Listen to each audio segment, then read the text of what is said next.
حضور سرکار نے فرمایا الدین النصیحۃ کہ یہ جو دین ہے یہ سراسر خیر خواہی کا نام ہے۔ دین یہ مکمل دوسرے مسلمانوں کی خیر خواہی کرنے کا نام دین ہے۔ خیر خواہی کا مطلب ہے دوسرے کے لیے بہتری چاہنا، دوسرے کے لیے اچھی سوچ رکھنا، اچھا ارادہ رکھنا، دوسرے کو فائدہ پہنچانے کے لیے محنت کرنا، کوئی کوشش کرنا، یہ دین ہے۔ اور آقا نامدار علیہ الصلوۃ والسلام نے فرمایا اذا قلت لصاحبك انصت یوم الجمعۃ والامام یخطب فقد لغوت، اس کا ترجمہ یہ ہے، میرے آقا نے فرمایا کہ جمعے کا دن ہو اور اے بندہ مسلمان تو اپنے ساتھی کو اتنی بات کہے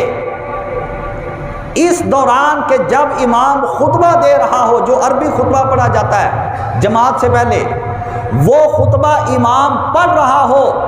تو اس دوران فرمایا کہ اے بندے اگر تو اپنے ساتھی سے اتنا کہے کہ خاموش ہو جا، اتنا لفظ بول کر بھی تو نے فضول کام کیا ہے اور فضول کلام اپنی زبان سے نکالا ہے۔ تو اس واسطے فقہا فرماتے ہیں کہ جب عربی خطبہ جمعے والے دن پڑھا جائے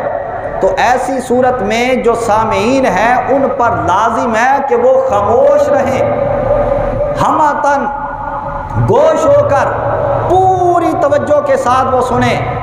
کہ خطبہ پڑھا جا رہا ہے۔ خاموش رہنا ان کے لیے واجب ہے۔ اور بعض اوقات اگر کوئی بندہ دوران خطبہ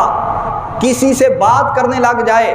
تو اس فرمان کا مطلب ہے اس کو روکنا بھی نہیں۔ اگر اس کو اتنا ہی کہا یار خاموش ہو جا، اتنی بات کی دو لفظی، تو فرمایا کہ بات کرنے والے نے یہ چھوٹا سا جملہ بھی منہ سے نکال کر فضول کلام کیا ہے، اس کو چاہیے تھا کہ اتنا لفظ بھی اپنی زبان سے نہ بولتا،